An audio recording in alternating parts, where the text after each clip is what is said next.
तो चलो स्टार्ट करते हैं। आज हमारा लास्ट एपिसोड होगा शीत युद्ध का दौर, यानी वर्ल्ड वाली बुक से फर्स्ट चैप्टर का लास्ट एपिसोड होगा। और इसमें मेनली दो टॉपिक्सता क्या होता है। गुट निरपेक्षता होता है कि किसी भी गुट में शामिल नहीं होना, यानी कोई अगर कोई गुट है तो उसमें उससे दूर रहना है। ठीक है, तो गुट निरपेक्ष आंदोलन यही था। यानी आपको पता है कि शीत युद्ध जो शुरू हुआ था अमेरिका और यूएसएसआर, जो कि मित्र संघ के मित्र राष्ट्र के दोनों सदस्य थे, आपस में दोनों महाशक्तियाँ बनने के चक्कर में जो होड़ होती है उसे शीत युद्ध कहा जाता है। और इसी में जो एक आंदोलन उदय होता है वह होता है गुटनिरपेक्षता आंदोलन। ठीक है, गुटनिरपेक्ष आंदोलन।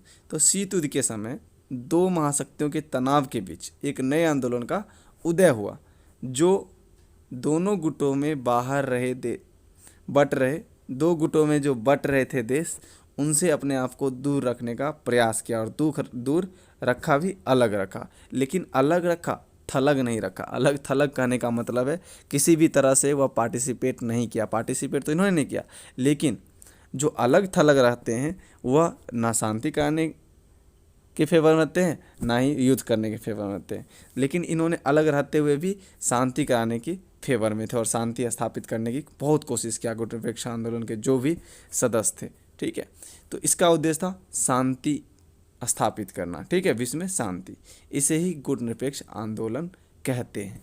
ठीक है, तो मैंने समझाने के लिए अपने लैंग्वेज में बताया है, आपको ऐसे करके लिखना है जो आपको स्क्रीन पे दिख रहा है। समझ लिया तो आप अपने लैंग्वेज में अगर लिखते हो तो आपको नंबर मिलता है। अब आगे देखते हैं। देखो, गुटनिरपेक्ष आंदोलन जो था महाशक्तियों के गुटों में शामिल ना होने का आंदोलन था। ठीक है, सिर्फ यह आंदोलन जो था कि किसी भी महाशक्ति में हम ऐड नहीं होंगे, किसी के साथ नहीं जाएंगे। लेकिन ये अंतर्राष्ट्रीय मामले से अलग थलग नहीं था। गुटनिरपेक्ष जो है अंतर्राष्ट्रीय मामले में था, लेकिन जो महाशक्तियाँ जो गुट में बटी हुई थी उसमें शामिल होने के फेवर में नहीं था। ठीक है, अब देखते हैं गुटनिरपेक्ष आंदोलन के जो गुटनिरपेक्ष का जो संस्थापक था, यानी जो नींव रखे गए थे, उनके संस्थापक कौन थे। ठीक है, देख रहे हो आप गुटनिरपेक्ष आंदोलन के फाउंडिंग मेंबर, यानी नॉन अलाइंड मूवमेंट जो थी। कहीं कहीं पे आपको NAM का फुल फॉर्म भी पूछेगा, तो आप इसको याद रख लेंगे, नॉन अलाइंड मूवमेंट। ठीक है, यानी गुटनिरपेक्ष आंदोलन। तो ये 5 जो हैं यह गुटनिरपेक्ष आंदोलन के संस्थापक हैं, यानी संस्थापक नेता हैं, फाउंडिंग मेंबर हैं। तो ये जो आप दृश्य देख रहे हैं ये कौन है? ये हैं मिस्र के नेता। ठीक है, गुलाम अब्दुल नासिर। कौन है? गुलाम अब्दुल नासिर। ठीक है, मिस्र के हैं, आप लिख लेंगे। ये आप जो देख रहे हो ये हैं घाना के बामे अनुकुरमा। बामे एनेकुरमा, आगे मैं दिखा दूंगा वैसे लिखा हुआ। ये आपको अच्छे से समझ आ रहा होगा कि ये भारत के प्रथम प्रधानमंत्री थे, पंडित जवाहरलाल नेहरू। और ये आप जो देख रहे हो ये है इंडोनेशिया के सुक्रेनो। ठीक है, और ये आप लास्ट देख रहे हो ये हैं यूगोस्लेविया के जोसेफ ब्रोज टीटो। ठीक है, चलो आगे चलते हैं। गुटनिरपेक्ष से रिलेटेड हर एक क्वेश्चन का आंसर इसी में आपको क्लियर हो जाएगा, इतना कुछ मैं बता दूंगा। ठीक है, तो संस्थापक आप फिर से बताने की कोई जरूरत नहीं है, आप नोट डाउन कर लेंगे इसको। तो पहला सम्मेलन जो है 1961 में हुआ था। गुटनिरपेक्ष आंदोलन का पहला सम्मेलन कहाँ हुआ था? बेलग्रेड में हुआ था। कहाँ पे हुआ था? बेलग्रेड में। ठीक है, जो कि 1961 में हुआ था। अब देखो, जिसमें 25 देश जो है शामिल हुए थे। कितने? 25 देश शामिल हुए थे। लेकिन जब 14वां सम्मेलन हुआ तो 14वां सम्मेलन भाई कहाँ हुआ?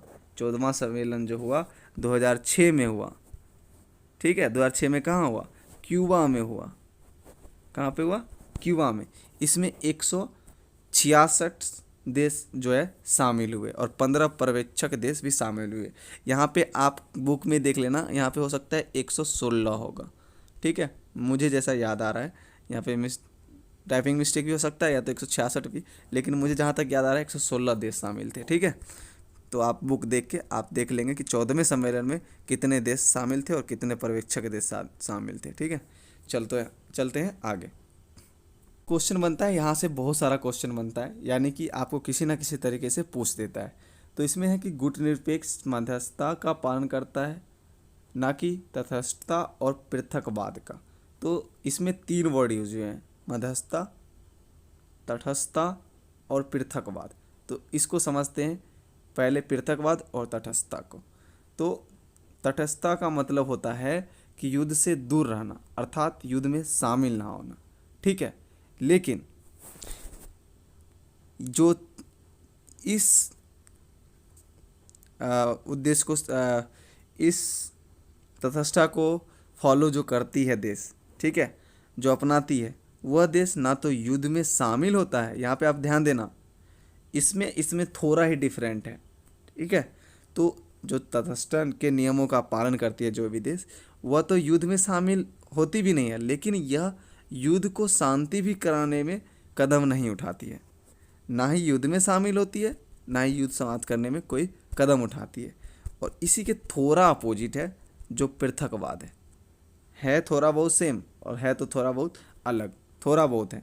तो इन दोनों चीज़ का गुटनिरपेक्ष जो है पालन नहीं करती थी, इसका पालन करती थी, ठीक है।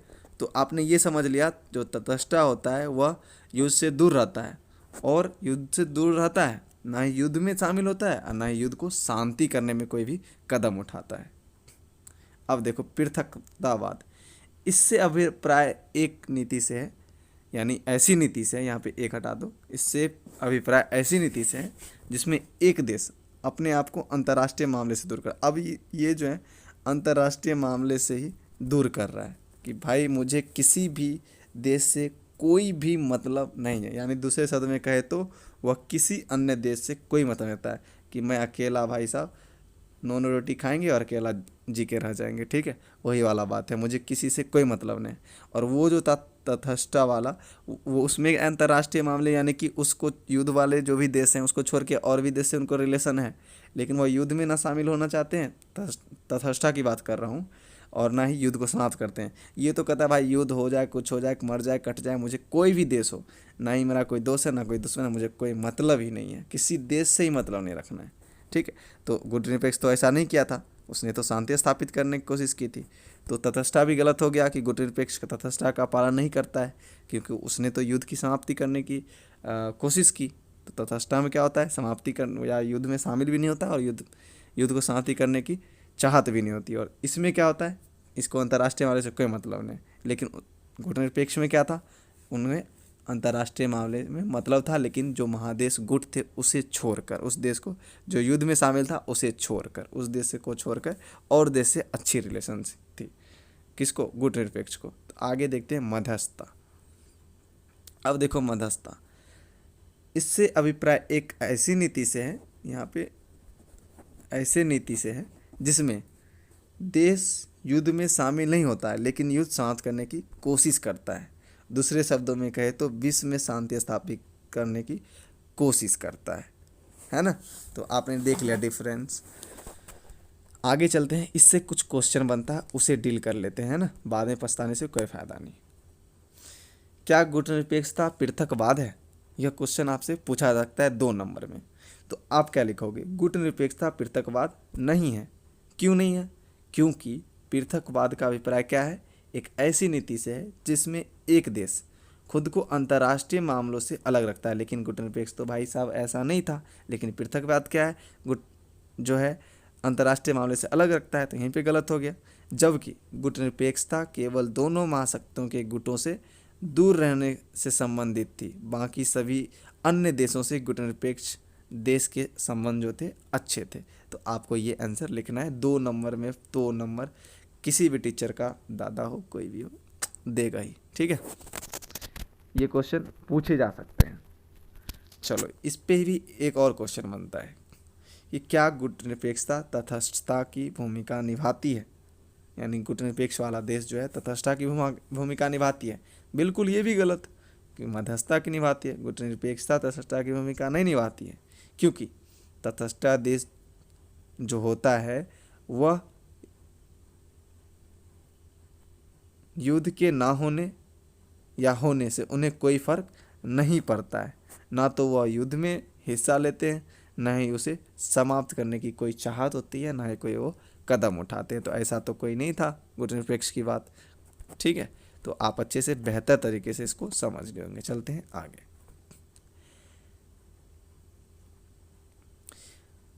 तटस्थता का ही पॉइंट है जो मैंने इससे पहले बताया, उसी का एक पॉइंट और है।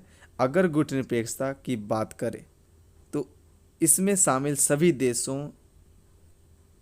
ने युद्ध में हिस्सा तो नहीं लिया, यानी कि गुटनिरपेक्षता में जो भी देश शामिल थे वह युद्ध में तो हिस्सा नहीं लिए, लेकिन शांति करवाने के लिए निरंतर कुछ कदम उठाते रहे। गुटनिरपेक्ष देशों ने महाशक्तियों की हर सही कदम का समर्थन किया, यानी सही को सही बोलता था, गलत को गलत बोलता था, और गलत कदम का विरोध किया, जो युद्ध शांत करवाने में अहम भूमिका निभाई। ठीक है, तो ये दोनों पॉइंट जो है तटस्थता का ही एक ही में लिखना है। ठीक है, चलते हैं आगे, इसको इरेज करते हैं। होप कि यहाँ तक आप अच्छे से समझ गए होंगे। अब देखो, गुटनिरपेक्ष जो देश हमारा भारत जो शामिल हुआ उससे क्या फ़ायदा, यानी गुटनिरपेक्ष और भारत, यानी इस दोनों के बीच क्या संबंध है।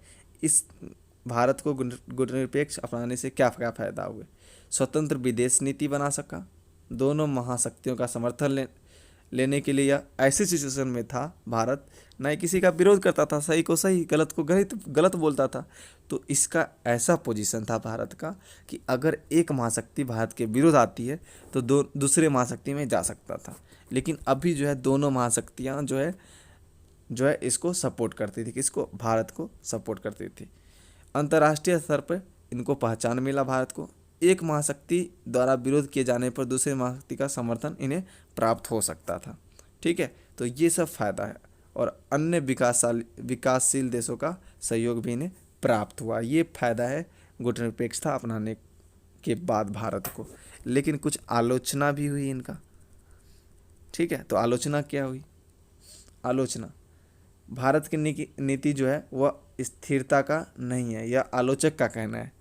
ठीक है, कि कभी कुछ कहते हैं, कभी कुछ करते हैं, कभी कुछ करते हैं। लेकिन आपको पता है भारत जो है चालाक था, इन्होंने सोवियत संघ से 1971 में मदद भी लिया था। ठीक है, चोरी चोरी। तो इससे क्या लगा, उस समय तो भाई शीत युद्ध चल ही रहा था 1971 में, तो सबको लगने लगा भाई कहीं ना कहीं चोरी चोरी छिपे छिपे सोवियत संघ को यह सपोर्ट करता है। तो भारत की नीति जो है सिद्धांत भी नहीं, यानी कोई सिद्धांत ही नहीं है, इनका आलोचक का कहना है भाई साहब। ठीक है, तो ये पूछा जा सकता है कि गुटनिरपेक्षता से भारत को क्या फ़ायदा हुए और इसके बाद गुटनिरपेक्षता अपनाने से क्या क्या आलोचना हुई। तो आपको ये पॉइंट लिखना है। अंतर्राष्ट्रीय फैसला लेने से बचने की कोशिश, आलोचक का कहना है कि यह इसीलिए गुटनिरपेक्ष जो है अपनाया है भारत कि अंतर्राष्ट्रीय फैसला लेने से हम बच सके। 1971 में सोवियत संघ द्वारा ली गई मदद गुटनिरपेक्षता का उल्लंघन है, आलोचक का ये कहना है भाई। ठीक है, दोनों महाशक्तियों से लाभ प्राप्त करने की कोशिश है। भाई हम तो भारत हैं, चालाक तो हैं ही, तो भाई साहब ऐसी स्थिति में क्यों ना रहे कि हमें कोई बुरा ना माने, मैं दोनों से फ़ायदा उठाऊंगा, तुम दोनों लड़ते रहो भाई साहब। लेकिन लड़ने के साथ साथ भारत ने उसे शांति करने की भी काम की। ठीक है, और यही सभी जो गुटनिरपेक्ष आंदोलन है इन्हीं के माध्यम से शांति स्थापित हुआ। ठीक है, अब चलते हैं आगे। देखो आज के डेट में जो है ना कुछ क्वेश्चन उठते हैं गुटनिरपेक्षता को लेकर कि गुटनिरपेक्षता आज के डेट में प्रासंगिक है कि नहीं, सही है कि नहीं, होना चाहिए कि नहीं। तो इसी पे एक प्रश्न उठा है कि गुटनिरपेक्षता की प्रासंगिकता, ठीक है, क्या यह महत्वपूर्ण है। अभी की डेट की बात हो रहा है, तो गुटनिरपेक्षता की प्रासंगिकता से हमारा अभिप्राय है आज के समय में गुटनिरपेक्षता की ज़रूरत से है। ठीक है, तो इससे भी क्वेश्चन बनता है, तो आप अच्छे से इसको समझिएगा। तो कुछ विद्वानों का ये कहना है कि भाई साहब गुटनिरपेक्षता कब बनाई गई, यह बनाई गई शीत युद्ध के लिए। अब शीत युद्ध खत्म है तो गुटनिरपेक्ष खत्म, ये कुछ विद्वानों का कहना है। लेकिन इसके अपोजिट भी तो कुछ हैं जो बोलते हुए नहीं अभी भी गुटनिरपेक्षता की जरूरत है, और इससे क्या क्या जरूरत है, क्या क्या फ़ायदे हैं, ये भी बताता है। तो आगे हम देखेंगे ये चीज़। तो कुछ विद्वानों का कहना है, मानना है कि वर्तमान में गुटनिरपेक्षता की कोई ज़रूरत नहीं है, क्योंकि गुटनिरपेक्षता का जन्म शीत युद्ध के कारण हुआ था, जो कि अब शीत युद्ध खत्म हो चुका है। इसीलिए गुटनिरपेक्षता अप्रासंगिक है, ज़रूरत नहीं है। ठीक है, प्रासंगिक मतलब ज़रूरत है, और अप्रासंगिक मतलब ज़रूरत है कि नहीं है। तो इनका ये कहना है, जो कहते हैं कि शीत युद्ध में जन्म हुआ तो शीत युद्ध खत्म, बात खत्म, गुटनिरपेक्षता खत्म। तो इनका कहना है गुटनिरपेक्षता जो है अप्रासंगिक है। ठीक है, अब देखो बहुत सारे इनके अगेंस्ट भी हुए कि प्रासंगिक है, आज के डेट में भी होना चाहिए गुट निरपेक्षता, और अभी है भी। अब देखो गुट निरपेक्षता का आज के समय क्या क्या उपयोगिता है। पहले नंबर, शांति का बढ़ावा देना, ठीक है, इसे शांति बढ़ावा दिया जाता है। विकास को बढ़ावा देता है, अंतर्राष्ट्रीय लेवल पे आवाज़ उठाता है, अंतर्राष्ट्रीय समस्याओं के लिए जागरूक पैदा करता है, छोटे देशों की स्वतंत्रता की रक्षा करता है, और पर्यावरण और आतंकवाद जैसी समस्याओं का मुकाबला करने के लिए यह हमेशा तैयार रहता है और उसके विरुद्ध आवाज़ उठाता है और गठबंधन या संगठन बना के उसका मुकाबला करता है। ठीक है, तो आज के डेट में प्रासंगिक बताने वाले लोगों का ये व्यू है। ठीक है, अब चलते हैं नव अंतर्राष्ट्रीय आर्थिक जो नीति है उसको देखते हैं। नव अंतर्राष्ट्रीय आर्थिक व्यवस्था, इससे पहले आप ये जान लीजिए कि एक अल्पविकसित देश का दर्जा जो दिया गया वह किसे दिया गया। तो हो सकता है आप पूछेगा अल्पविकसित देश किसे कहते हैं, तो आप क्या लिखोगे कि गुट निरपेक्ष, हम NAM लिखते हूँ। ठीक है, तो गुट निरपेक्ष आंदोलन जो भी शामिल देश थे, ठीक है, अधिकतर देशों को अल्पविकसित देश का दर्जा दिया गया। ठीक है, क्योंकि इनके सामने जो है ना आर्थिक विकास की ज़्यादा, क्योंकि नया नया स्वतंत्र हुआ था और गुट निरपेक्ष में जुड़ गया था कि हमें भाई किसी भी युद्ध में नहीं शामिल होना है। बहुत सारे तो ज्वाइन भी हुए थे युद्ध में, छोटे छोटे देश रक्षा के लिए। आपने पीछे ही पढ़ लिया क्यों ज्वाइन होते थे छोटे छोटे देश बड़े महाशक्तियों में, लेकिन कुछ जो है ना NAM में यानी कि जो गुट निरपेक्ष आंदोलन है उसमें शामिल हुआ। तो नव अंतर्राष्ट्रीय आर्थिक व्यवस्था शीत युद्ध के दौरान बनी तीसरी दुनिया इसे ही बोला जाता है, किसे, अल्पविकसित देशों को, यानी गुट निरपेक्षता में शामिल लगभग सभी वह देश जो अभी अभी आज़ाद हुए थे, यानी कि जो जो नया नया आज़ाद हुआ था वही गुट निरपेक्षता जो आंदोलन शुरू किया था, और गरीबी और अल्पविकसित था। ठीक है, उस समय उनके सामने जो मौजूद सबसे बड़ी चुनौती थी वह चुनौती थी क्या, उनके सामने आर्थिक विकास करना। किनके सामने, जो नए नए आज़ाद हुए थे, जो गरीब थे, अल्पविकसित का उनको दर्जा दिया गया जो गुट निरपेक्षता में थे।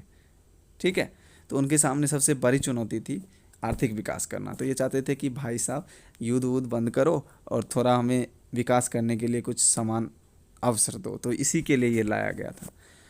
तो आर्थिक जो विकास है इनके पास एक बड़ी चुनौती थी, तथा देश को गरीबी के मकरजाल से यानी जाल से बाहर निकालना भी इनके पास बहुत बड़ा चुनौती था, जो कि जो देश नव स्वतंत्र थे उनके पास। ठीक है, किस कारणवश जो अल्पविकसित देश थे उन्हें आर्थिक विकास, उनको गरीबी के मकरजाल से बाहर निकालने के लिए, तो इसी कारणवश तीसरी दुनिया के देशों को यानी अल्पविकसित देश जो है जो गुट निरपेक्ष में था उनको अंतर्राष्ट्रीय स्तर पर जो है ना उन्होंने आवाज़ उठाई। ठीक है, कि और मांग की अंतर्राष्ट्रीय स्तर पे कि उन्हें जो है विकास करने की समान अवसर दे। कहाँ पे अंतर्राष्ट्रीय स्तर पे आवाज़ उठाया होगा, तो वो UNO में, जो कि आप चैप्टर नंबर 6 में ब्रीफली पढ़ेंगे और मज़ा आएगा, उसमें बहुत ही मज़ा आने वाला है।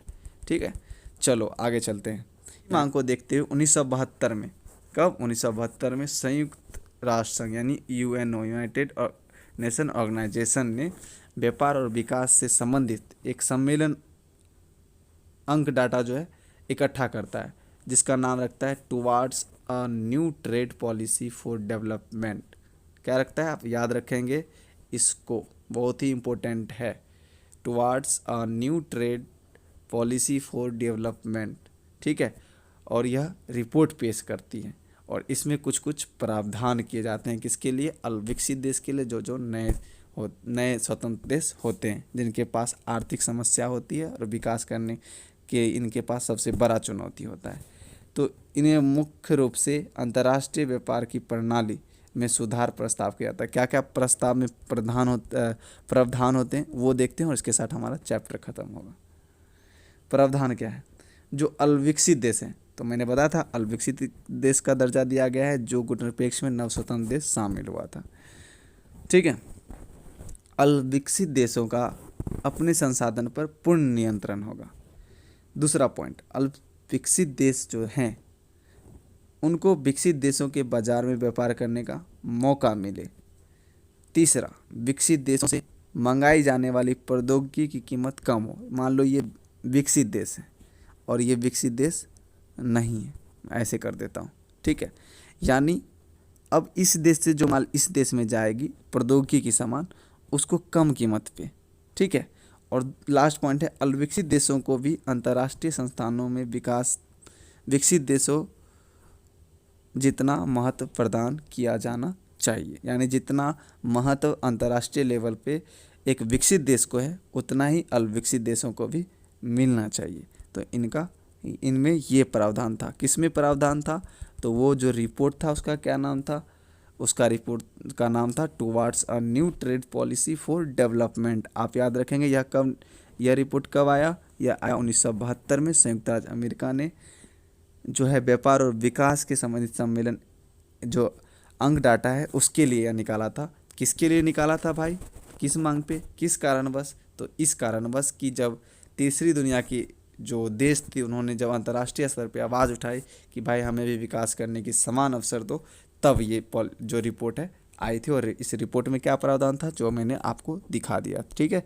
तो वीडियो कैसा लगा हमें कमेंट सेक्शन में बताएंगे। और आपके लिए एक क्वेश्चन देके जा रहा हूँ कि आपको ये बताना है कि जो प्रथम गुटनिरपेक्ष आंदोलन हुआ, ठीक है, उसमें दूसरा जो गुटनिरपेक्ष आंदोलन हुआ वह कहाँ हुआ, ठीक है। आपको ये कमेंट सेक्शन में बताना है, ठीक है। वीडियो में साथ करते हैं। जय हिंद।